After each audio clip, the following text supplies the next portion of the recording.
Okay, so welcome to our webinar about owning our mixed identity. It is a topic very close to my heart since we are going to we will be talking about um, mixed identity, what it is to be hafu. I will talk more about it, half identity, and we will talk about the evolution of diversity, especially in Japan. And I will share with you my experience also being a hafu, being half Japanese and half French. And we are going to talk about what's next, why this podcast launch, etc. What is my intention for that? So thank you very much for being here, those of you who are live and those of you who will watch the replay or listen to the replay. So first of all, some of you already know me, some of you don't, so I will introduce myself very briefly. I wear many hats, like all of you. I am a global citizen, I'm French and Japanese, and I also traveled around the world in about 40 countries. I lived in 5 countries, France, Japan, USA, China, and England.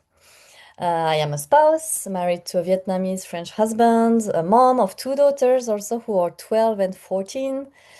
I used to be a sales manager for many years before shifting into my passion, which is coaching. So today I am an intuitive coach, trainer, cross-cultural trainer, and writer and speaker as well. And, sorry, and I love dancing, I love journaling, going to the beach. I'm very lucky because I live in Kobe right now. So I'm really 10 minutes walk from the beach. And I also love spending time with my family and with my friends. My mission is to live a life with no regrets. And this webinar is part of that. To me, living a life with no regrets means speaking about important topics. And one of the very important topic to me is our identity. It is about accepting who we are with our imperfection, with our dualities, with all of it. So first of all, welcome to all of you. And so I hope that at the end of this webinar, you will have maybe some new ideas, some new, how to say, realizations. And yes, and I hope that you will be continuing this reflection about identity. So before we start, I would like to offer you an anchoring moment. I like to start my webinar with a poem written by a dear friend and talented writer. His name is Jacob Mascarenas. We have the pleasure to have him with us today. And he wrote a poem for us. So I'm going to read it. Feel free to read with me or close your eyes and take a deep breath in and out while listening to my voice. It's up to you, but it is just a time for us to anchor and just, you know, be in the present, in the now, in our busy life, right? We need that sometimes. So, more than one world is the name of the poem.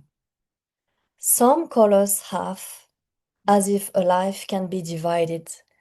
Some say double, as if two roots must compete. But a name cannot explain a journey. For some, this life feels like a gift. Two cultures, two languages, two windows into the world. For others, it carries confusion, a quiet loneliness no one sees. Because every story is different.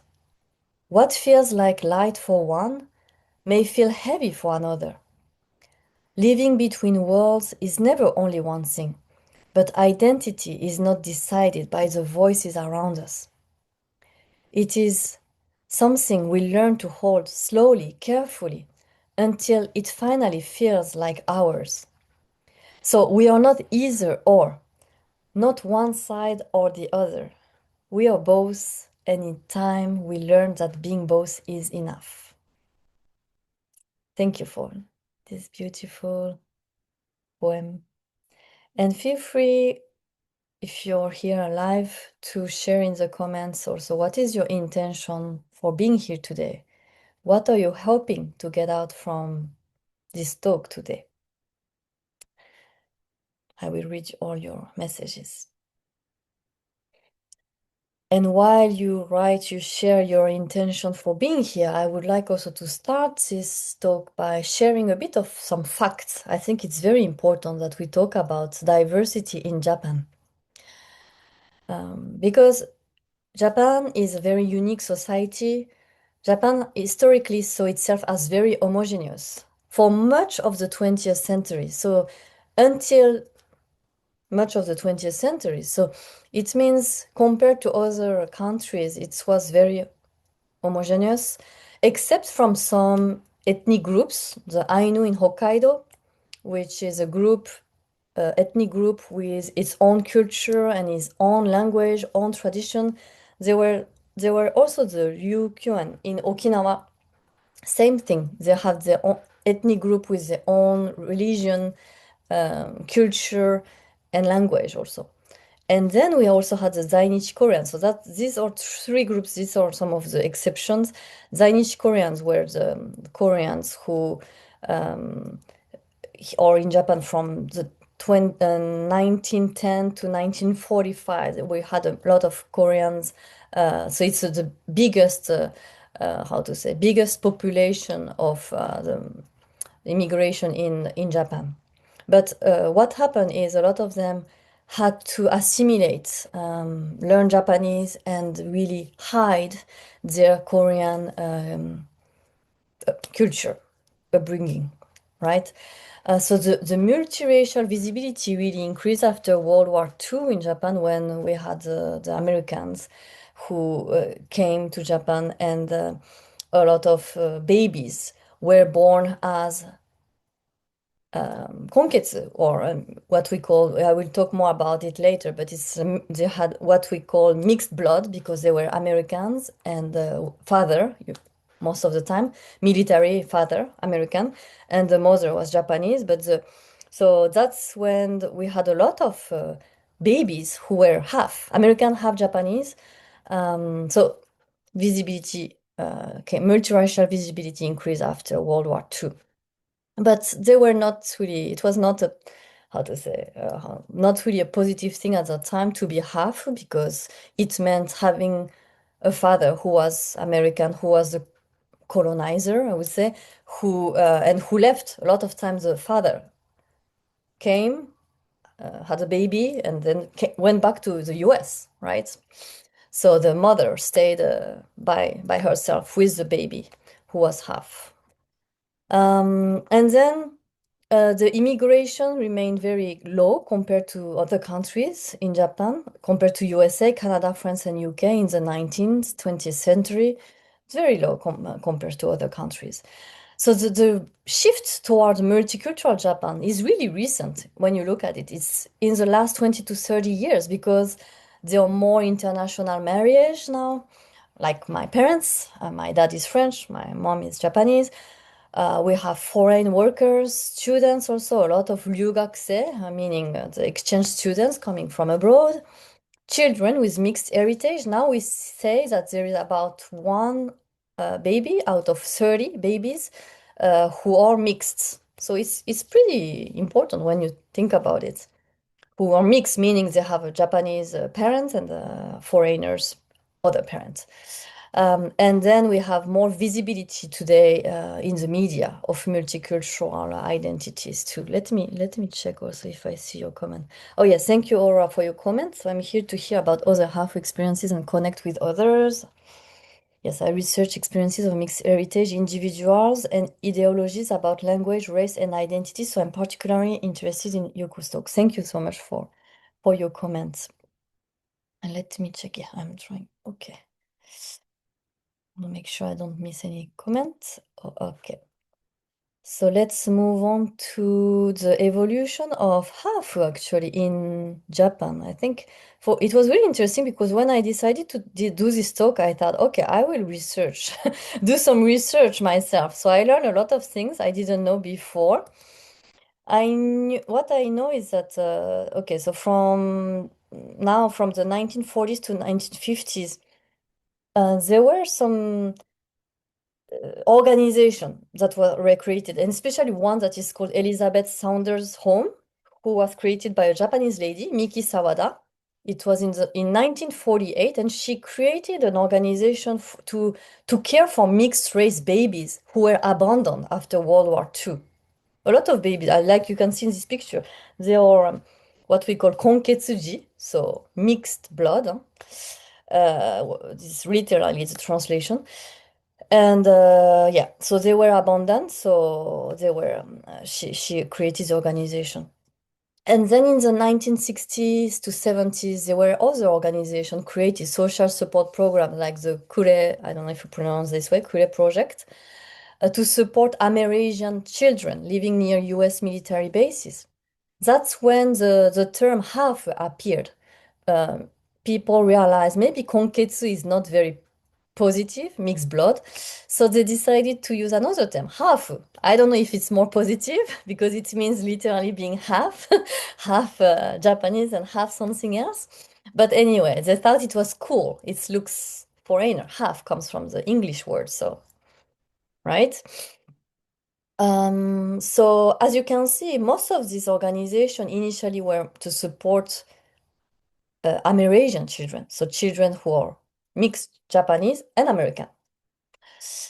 Then in the 1990s to 20s, we had more identity conversation around identity. There is again Amerasian school in Okinawa, so for American and Japanese. In 1998, there were some schools created, and the goal of these schools was to how to say help children recognizing that it is a gift to have double culture, that it is important also to recognize that we have not only the Japanese culture, but also American culture. And from 2010 to today, I think something changed completely because with the visibility, with media, with podcasts, a lot of famous models, actresses or actors, singers, I will present you some of them in the next slide, were half, and they really started to talk about what it is to be racial, be cultural, be national. So some examples, you probably know them. Let me know in the chat if you have already seen them. I'm sure Ariana Miyamoto is she has a Japanese mother and African American father, and she was Miss Universe in 2015. Then we had Naomi Osaka. I'm sure you know her. She's born to a Japanese mother and Asian father. She was one of the most famous tennis player athletes in the world. She talked a lot about having this double culture too, and the challenges of having these two cultures. And then I decided to introduce a journalist in another field, Crystal Takigawa. A lot of people used to tell me I look like her. So a lot of people used to confuse me with her. Actually, in the street, they would say, "Oh, you Crystal Takigawa?" But no, I'm not. She has a French father and Japanese mother, and she is one of the most recognizable mixed heritage journalists in Japan. And so, as you can see, they have in the TV on different fields. So all these figures, they triggered public debate in Japan about identity and what it means to be Japanese, but also what it means to be half. And there were some initiatives from Hafu, and one of them, or from someone who is here, who shared a comment here, Aurora also, but there are so many initiatives from Hafu. A documentary. I watched this documentary this week, actually. It's called Hafu, the Mixed Race Experience in Japan in 2013. So it's a documentary. If you haven't watched it, I highly recommend it. It's in this documentary, you can see different hafu, like this picture here, one from Japan and Ghana, one from Japan and Australia, and they share their challenges and their journey through, yeah, through their life. and a lot of time it's very difficult stories, but you can see at the end of the documentary that they have done a lot and they're trying to accept their identity and helping others as well for some of them. Then there is another project. I purchased the book today, actually, because I've been following his work for a while. His name is Tetsuro Miyazaki. He's a photographer, and he photographed over 100 hafu from more than 70 countries, as you can see in this picture. So his goal was to take a photo of hafu from all the countries, from Japanese, for example, Japanese, half Japanese and French, Japanese and Ghana, Japanese and Germany, Japanese, always Japanese, but and something, another country. So he took many pictures, and he didn't only took pictures, he also asked the hafu to ask a picture, no, to ask a question towards other hafu. What question would you like to ask to another hafu? So this book, I purchased it today, so I will receive it. I'm very excited to discover it. And then, of course, we have so many influencers today online sharing their experiences on Instagram, on YouTube. For example, there is a half, he's French and Japanese, also his name is Louis-san. He does tons of wonderful videos about Japanese culture and his discoveries about Japan on YouTube. There are also so many influencers I follow on Instagram too, who are French and Japanese, American and Japanese, and they share about their experiences too. We also have a lot of communities. Mixed Roots Kansai, I discovered it this week in the documentary. There is a Kansai half Joshi, so it's a group of half ladies in my region. Another Facebook group, Hāfu Japanese. There's tons of resources out there. If you don't want to feel alone, you can connect with other Hāfu in Japan, or I'm sure there are groups in other countries as well. And then we have people, wonderful people who do research, surveys, like one of our attendees today, who is doing a research project on microaggressions and discrimination towards Hāfu. So I was at a conference a few months ago, and there was a student, college student. She was doing a research on discriminations towards Hafu, and it really caught my eye. And we are now in contact with her also on Instagram because I'm very interested in this topic. Okay, and so now let's shift a little bit and talk about my experience as a normal person. So I am not a singer or a tennis player, but I would like to share my experience too. So what type of hafu am I first? So I am French and Japanese. As you can see on the picture, my father is French. He has blue eyes, very typical European blue eyes and brown hair and tall. And I have a Japanese mother. Very cute, sweet, yes. And my sister, who is 2 years younger than me. Where was I born?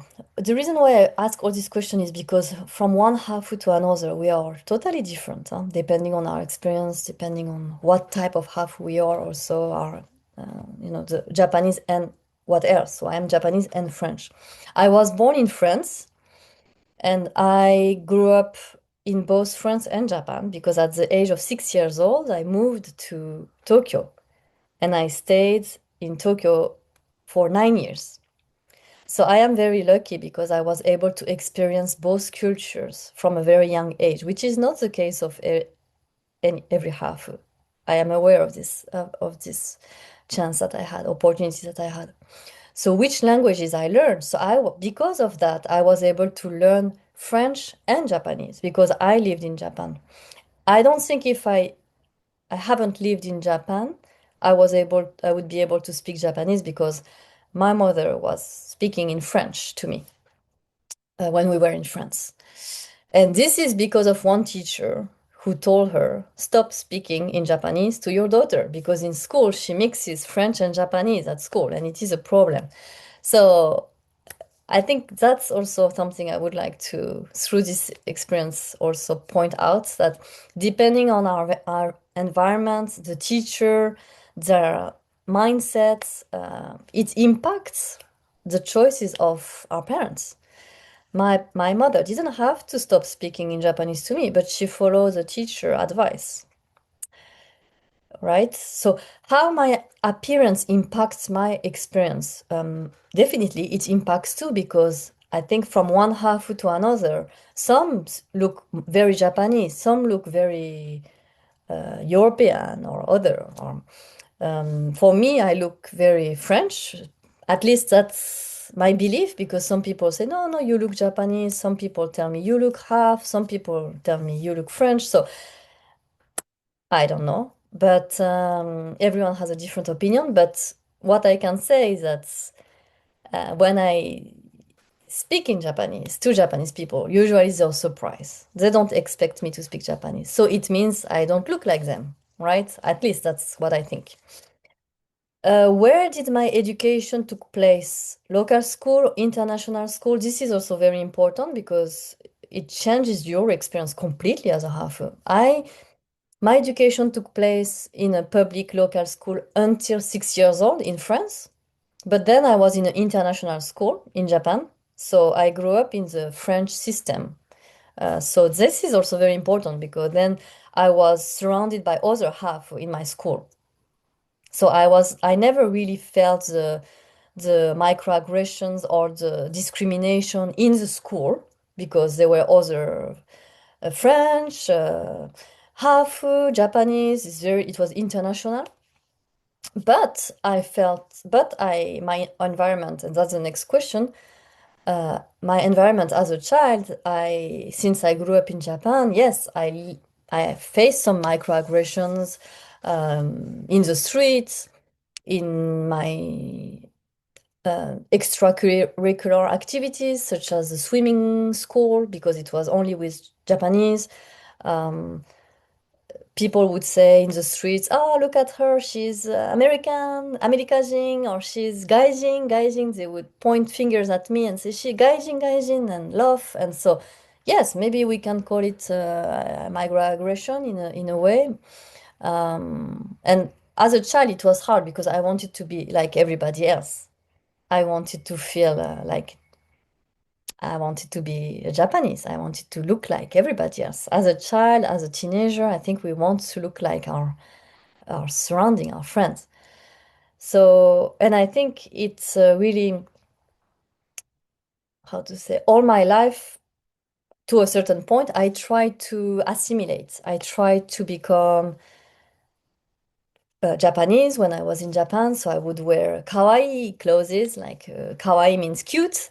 Like I would wear pink and I would be cute and I would be try to be like Japanese girls. I would make sure I had, I would the makeup, the hairstyle, everything, my dress code. I was trying to become a Japanese, but when I had to go back to France at 15 years old, I had to do the same thing the other way around. I mean, I thought I had to because as a teenager, you want also to become like everybody else, most of the people, I think. So at 15, I also tried to become French. So I was shifted my clothes from being kawaii, pink, quiche colors to black and gray and brown. And yeah, so that's what I was trying to do. But then I think along the year, it changed a little bit. Now I am a mom of two daughters who are also living the same, similar experience, not exactly the same because we all have different experience, but they are also multicultural. They have a Vietnamese father, so they are even more mixed than me. They have a French and Japanese and Vietnamese background, and they grew up in the States, so they also have the American culture. So my daughters, I think it's more a mess than me. So it's a good luck to them. But yeah, we cannot even call them half because they're not half French and half Japanese. They have four cultures in them. And I think more and more children will be like that, will be like them. I can see at their schools, they are not the only ones having multiple cultures in their school. They are going to international school also in Kobe, in Japan. So I think my self-acceptance journey, it took some time, and I'm still on this path. I think right now, I haven't fully, I think, accepted myself. I don't know if I can say that, but it's more, I think it's an ongoing journey until the last day of our lives, I think. And I think that's not necessarily a bad thing. I think it's a good thing to also always ask ourselves questions as, okay, who am I? Why do I think like this? And why am I different from others? And what makes me unique? I think these are good questions to ask ourselves. Now that I'm back to Japan, 1 year and a half ago, I came back to Japan. So yes, it is still it's still an adaptation curve for me right now to go back to my second country 25 years later. So yes, I left Japan at 15 and I'm back to Japan at 40. So yes. So how my children are living it now? Yes, I think they also ask a lot of questions. They're also constantly wondering why I'm different. Where do I want to live later? Where do I feel like home? And I think these are normal questions to ask ourselves, and I don't necessarily have all the answers. And that is why also it's going to the next one. That is why it leads to my why actually. But the reason why I wanted to create this platform and this podcast, Hāfu Voices, is to give the mic to people like you, like me, people who are Hāfu, because I think my experience is only one experience among so many. And I think discussing with some of my friends who are also half, I realize some of them live this experience as a blessing, as a gift, and some other friends live this experience as a trauma, as a traumatic experience, and they hate themselves. And so I see around me so many different stories. I would like to give the mic to people to maybe to share inspiration that we are not alone in this. Also to answer questions to parents of mixed children. I have so many parents around me. One parent is Japanese, one other parent is European or American, and they're wondering how my children are, are facing these challenges or mixed identity. Some parents are coming to me and they have no ideas how to help their children because themselves or just have one culture. So yes, so I also want to help these parents also to maybe to hear other stories from Hafu and find some inspiration, some ideas, some new questions. Yes. Oh, okay. Let me also read your comments too. Yes, thank you so much for your comments. Okay, I will read it after. Um, And another thing also is I would like to share concrete tips to build our self-esteem and self-confidence. I think it's not enough to only share experiences of people. I mean, it's very interesting, of course, but I think also thanks to my coaching approach, I can also help people to build their self-confidence, to work on the mindset too, because I think a lot of it comes from the mindset. And I think the work that I have done for the past 10 years as a coach has helped me a lot to accept myself as a person and to realize that this is a gift to have this my differences are a gift and I can help others also to realize that. I would also love to promote other talents because I there are so many Hafu around me and people I don't know, I'm sure, who have a lot of talents, who are singers, podcaster, artists.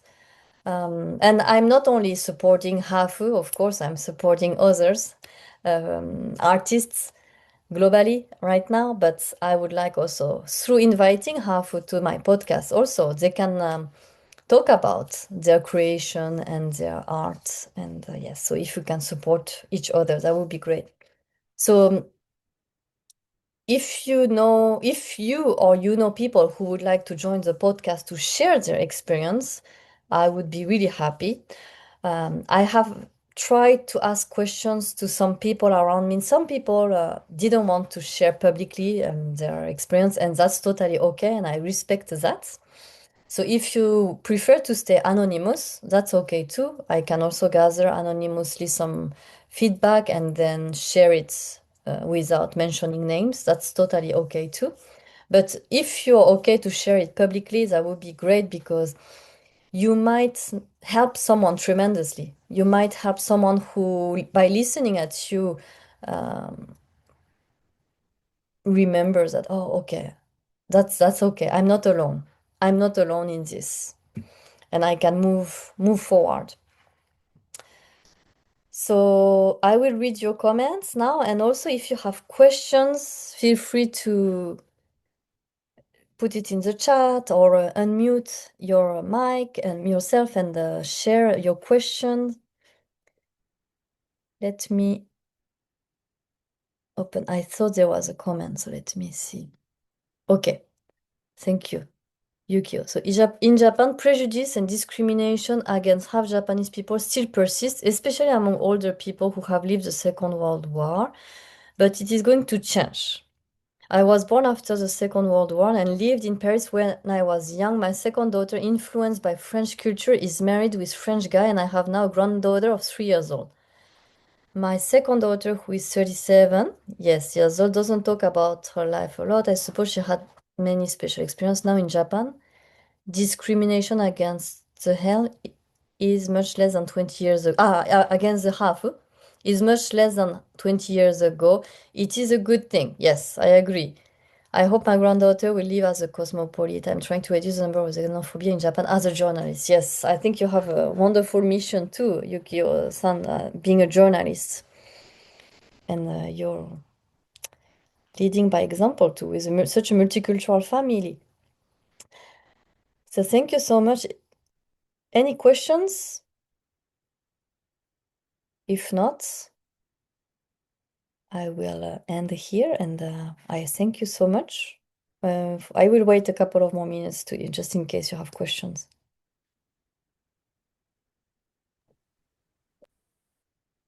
But thank you so much for joining today and see you soon on the podcasts. Otherwise, have a voice. Do you have questions? Aurora or Yukio-san, Jacob? That's just more of a comment. Yes. I just think it's really wonderful what you're trying to do with this podcast. Because I think that's something that I think we could really use a specific space for Hāfu in particular. There are a lot of, what can I say, like discussions in the US, for example, about critical mixed race studies and like mixed heritage experiences. But I don't the types of experiences I think people have in the US is quite different, a very different context. There's often like a black-white binary that is very commonly talked about. And coming to Japan, yeah, there is obviously the Hāfu documentary by Megumi Nishikura, which is amazing. Yes. And as you should like Hāfu to Hāfu, really wonderful book. But yeah, I do think there's some interesting discussions to be had and experiences to compare because as you said, like there's many Hāfu who have grown up like raised in Japan, but then there's also many Hāfu who like come to Japan as an adult. And so I think there's also a kind of cultural, how can I say, a cultural and linguistic difference in terms of like expectations. Is this a microaggression? I'm not sure. Like, am I being treated differently? I'm not sure. Maybe it's just like a Japanese thing. The way you might, like in the US, people might ask, where are you from? And that's like considered a microaggression in certain contexts. But in Japan, linguistically, if you say, "Ah, どちらからですか?" Or something, it might or might not be a normal thing to ask to everybody versus you're only being asked because you're Hafu. So yeah, I think it'll be very interesting to hear more discussions about this. And um, I assume the discussions in Japanese might be quite different than the ones in English as well. So yeah, I'd be very curious to hear. Yes. Thank you so much for your comment, Aurora. Thank you for being here. Yes, definitely. I think my goal is really to do the interviews in French, in Japanese, and English because I think the experience will be very different, as you say. And yes, you touched on so many important points. I think depending on if we grew up in Japan or abroad, and if we come to Japan as an adult, it's totally different, as it was shared in the documentary, actually. Huh? Some have came as an adult, so they had a very challenging experience too. So I think yes, we all have very different experiences, and I think that's my goal to in this podcast to share to give the floor to people, normal people, also like you and me, not only to start because there are many famous people right now who are talking about it, but I think their experience is a bit different when you're on the spotlight, and yes, it's different. I think you don't face maybe the daily challenges or I don't know, microaggressions that we can face. Yeah, and just one thing I would also add is the awareness of, for example, what race is, what racism is, what a Mm. microaggression is, for example, uh, seems to be quite different based on my own research. Mm. I had uh, conversations with some Hafa raised in Japan who would make comments like, well, I didn't even know I was Asian until college Mm. because I didn't really, we never learned about race or racism or history of this in our education system. So kind of seeing those kind of differences and understanding how sometimes going abroad kind of gives you a new perspective about your past experiences. I think that'd be very interesting. But Yeah. there's so much I'm looking forward to from your podcast. So. Thank you very much for your time, and I'm looking forward to seeing is also the result of your survey. So thank you so much, everyone, for being here today, and let's see each other on the podcast as well. Thank you. Have a great day.